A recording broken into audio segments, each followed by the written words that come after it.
Hello everybody, नमस्कार। कैसे हैं आप?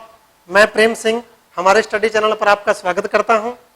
हम वैदिक एज पढ़ रहे थे, तो उसमें नेक्स्ट टॉपिक हमारा है परिवार व्यवस्था एवं स्त्रियों की स्थिति। इस टॉपिक पर हम आज बात करने वाले हैं परिवार व्यवस्था एवं स्त्रियों की स्थिति। महिलाओं की स्थिति के बारे में हम आज बात करने वाले हैं। परिवार के लिए वैदिक ग्रंथों के अंदर कुटुंब शब्द का इस्तेमाल हुआ है। कुटुंब, कुटुंब का अर्थ है, आज के अर्थ में अगर वर्तमान जो परिभाषा है उसके अनुसार बात करें तो कुटुंब का मतलब होता है संयुक्त परिवार। अभी हम संयुक्त परिवार हिंदी के अंदर एक शब्द इस्तेमाल करते हैं।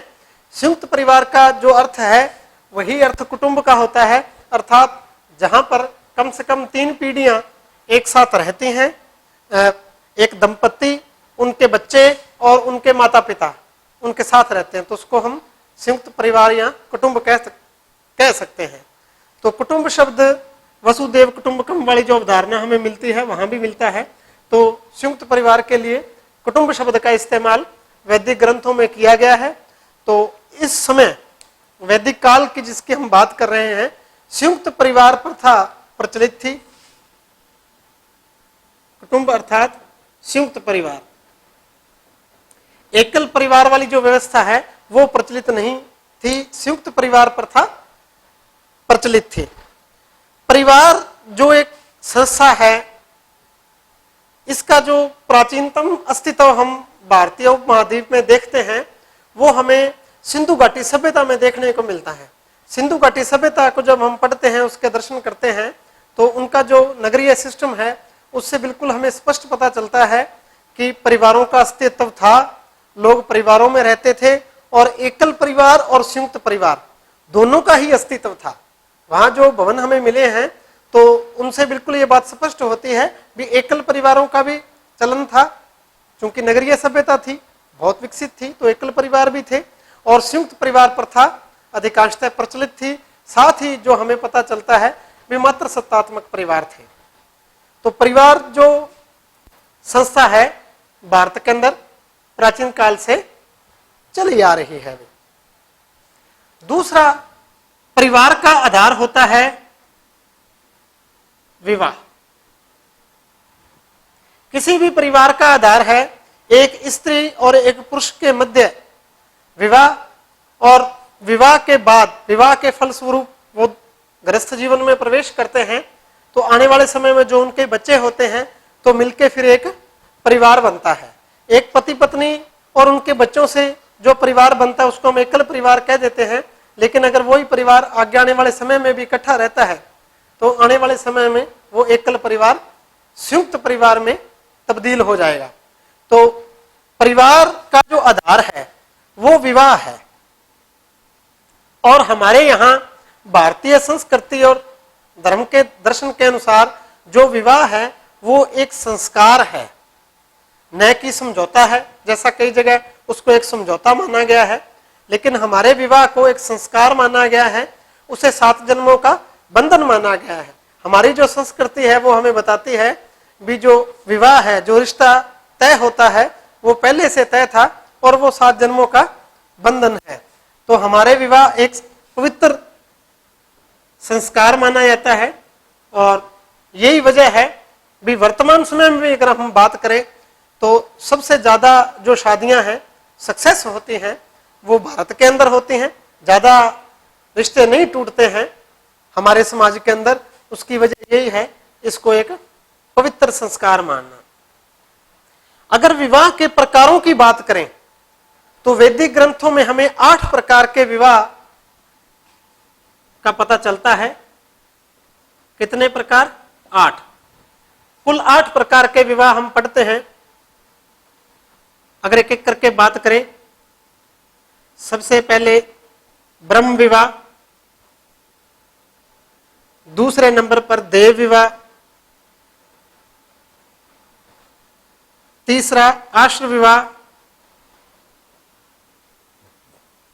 और चौथा प्रजापत्य विवाह।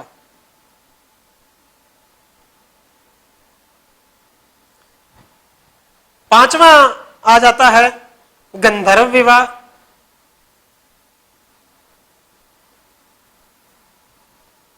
गंधर्व विवाह। छठा असुर विवाह। सातवां राक्षस विवाह और आठवां पिशाच विवाह।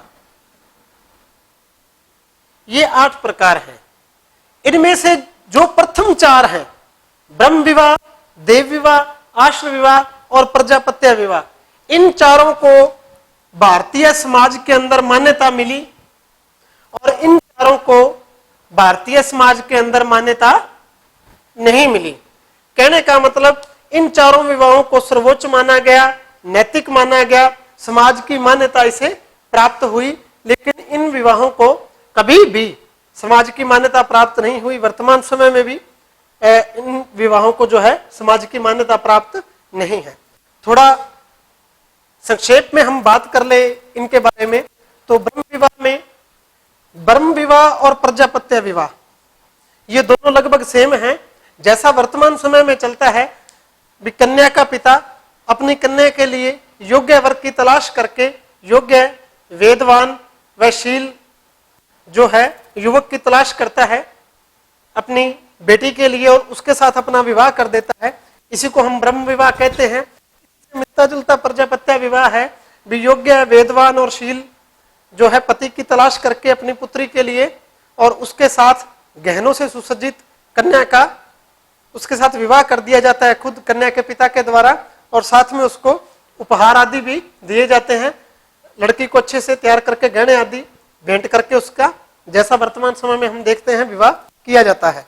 ये विवाह और प्रजापत्य विवाह है। देव विवाह के अंदर होता है भी एक यज्ञ का जो है आयोजन करता है पुत्री का जो पिता है, और जो ब्राह्मण युवक अच्छे से यज्ञ संपन्न करवाता है, अच्छे तरीके से यज्ञ संपन्न करवाने वाले वेदवान ब्राह्मण के साथ अपनी कन्या का विवाह कर दिया जाता है। इस विवाह को देव विवाह कहा जाता है।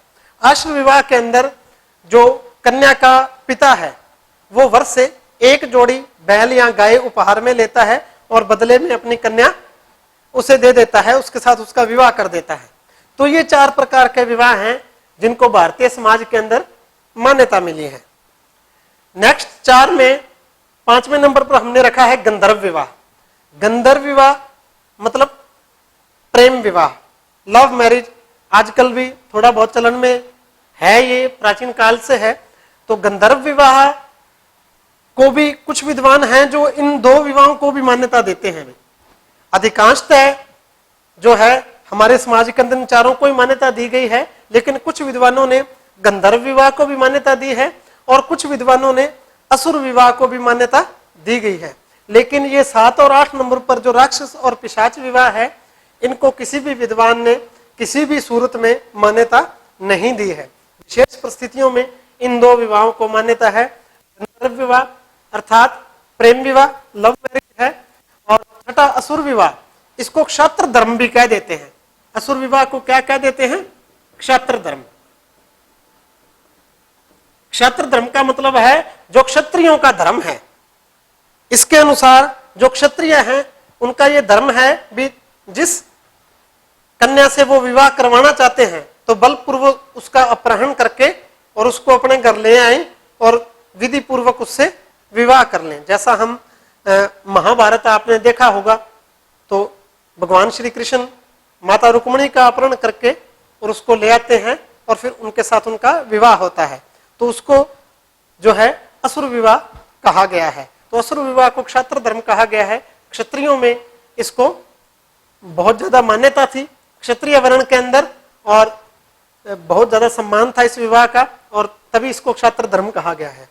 राक्षस और पिशाच विवाह है, ये बलपूर्वक जो है किसी स्त्री से विवाह करना या सोई हुई या मानसिक रूप से जो स्त्री कोई सही नहीं है तो उसके साथ कपटपूर्ण तरीके से किसी भी तरह से मतलब यौन कैन प्रकरण उसके शरीर पर जो है कब्जा कर लेना, उससे जबरदस्ती विवाह करना, इस कैटेगरी में ये 2 राक्षस विवाह और पिशाच विवाह आते हैं, तो इनको किसी भी हालत में मान्यता नहीं दी जा सकती।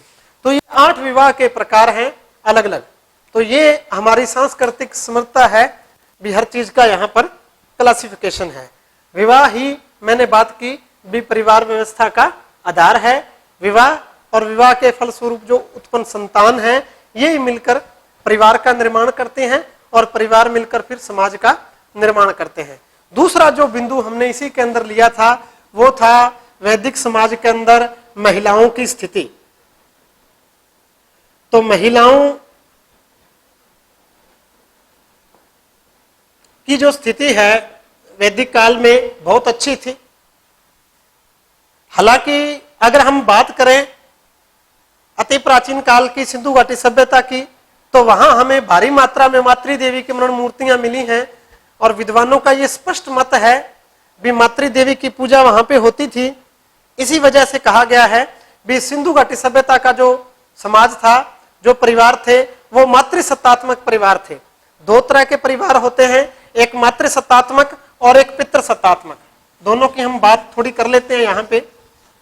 मातृसत्तात्मक परिवार वो होते हैं जिसमें घर की मुखिया माता होती है, और पितृसत्तात्मक परिवार वो होते हैं जिनमें घर की मुखिया, घर का जो मुखिया है वो पिता होता है।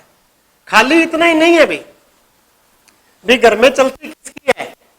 अगर आपके घर में मान लो आपकी माता जी की चलती है, तो इसका मतलब ये हुआ भी घर जो है वो मातृसत्तात्मक है?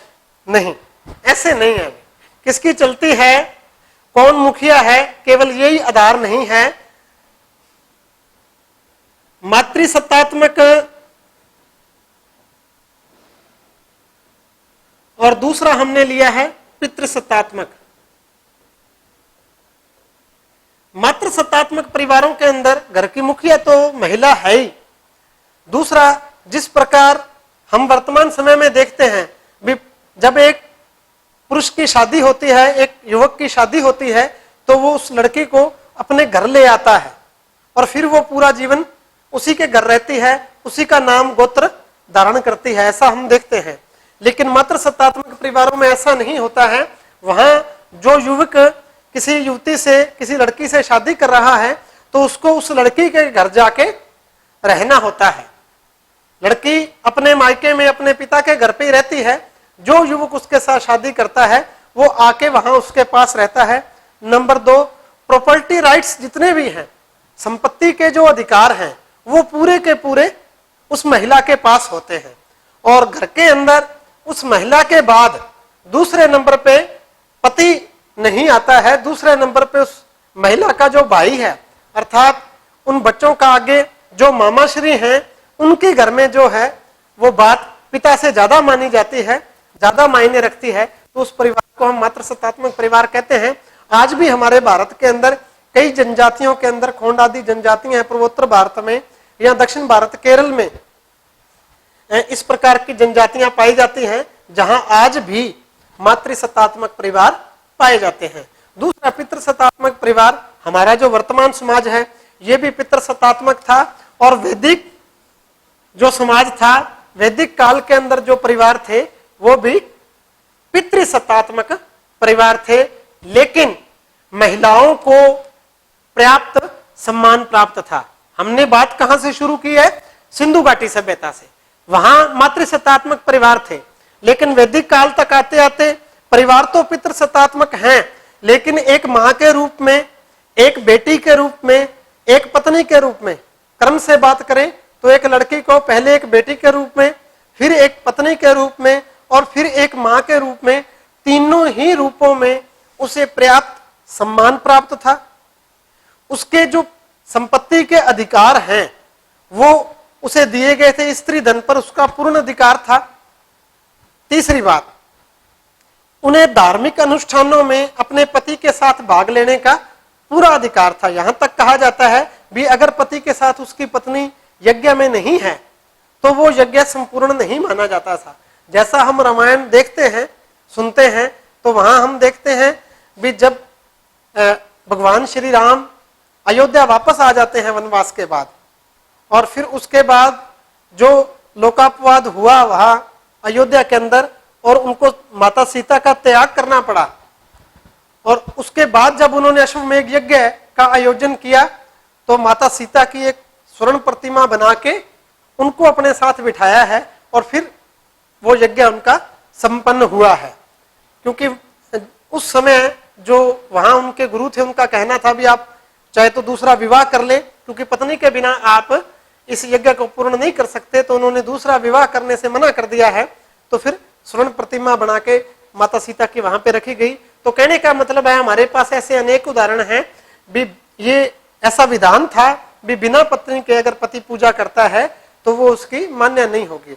इसके अलावा पिता के घर में लड़कियों को पढ़ने का लड़कों के बराबर अधिकार था, उन्हें यज्ञोपवीत धारण करने का अधिकार था, यज्ञ करने का अधिकार था, वेद पढ़ने और सुनने का अधिकार था। लेकिन आने वाले समय में जो है स्मृति काल के अंदर धीरे धीरे महिलाओं के अधिकार कम होते गए हैं। हम जरूर इस बात को मानते हैं भी बाद में महिलाओं से यज्ञोपवीत धारण करने का और वेदों को पढ़ने का आदि अधिकार जो है छीन लिए गए। लेकिन अभी हम बात कर रहे हैं वैदिक काल की, हमारा टॉपिक वैदिक काल है। तो वैदिक काल के अंदर जो है महिलाओं को पर्याप्त अधिकार प्राप्त थे, महिलाओं को यज्ञोपवीत धारण करने का, यज्ञ करने का, वेदों को पढ़ने का अधिकार था, संपत्ति के अधिकार थे, एक बेटी के रूप में, पत्नी के रूप में और मां के रूप में महिलाओं का बहुत ज्यादा सम्मान था। यहां तक कहा गया है मनुस्मृति के अंदर, मनु ने कहा है भी जहां नारी की पूजा होती है वहां देवता निवास करते हैं। हम उनका एक संस्कृत में ऐसा श्लोक पढ़ते हैं, यत्र नार्यन्ते पूजयन्ते रमन्ते तत्र देवता, यूं करके श्लोक है, भी संस्कृत नहीं आती है मेरे को। भावार्थ है उसका भी जहां भी नारियों की पूजा होती है वहां देवता निवास करते हैं। तो ऐसा ये एक आदर्श वाक्य है, ऐसा हमारी संस्कृति का आदर्श रहा है। तो महिलाओं का पर्याप्त सम्मान रहा है। पर्दा प्रथा, अगर बुराइयों की बात करें, जिन बुराइयों से हम आज परिचित हैं, हम तो उनकी बात करेंगे। जैसे आज जो प्रचलन में बुराइयां हैं पर्दा प्रथा, तो पर्दा प्रथा वैदिक काल के अंदर एक एक करके मैं लिख लेता हूं, हम बात कर लेते हैं, आपको बात अच्छे से समझ में आ जाएगी। अधिकारों की बात करें और बुराइयों की बात करें तो सबसे पहले महिलाओं को अधिकार क्या क्या थे? सबसे पहले तो उनका पूर्ण सम्मान था। हमने अभी एक श्लोक की मदद ली है भी जहां नारियों की पूजा होती है वहां देवता निवास करते हैं। एक बेटी, पत्नी और मां के रूप में पूर्ण सम्मान था। दूसरा जो संपत्ति का अधिकार है वो महिलाओं का था। यज्ञोपवीत धारण करने का अधिकार था, वेदों को पढ़ने का अधिकार था, सुनने का अधिकार था।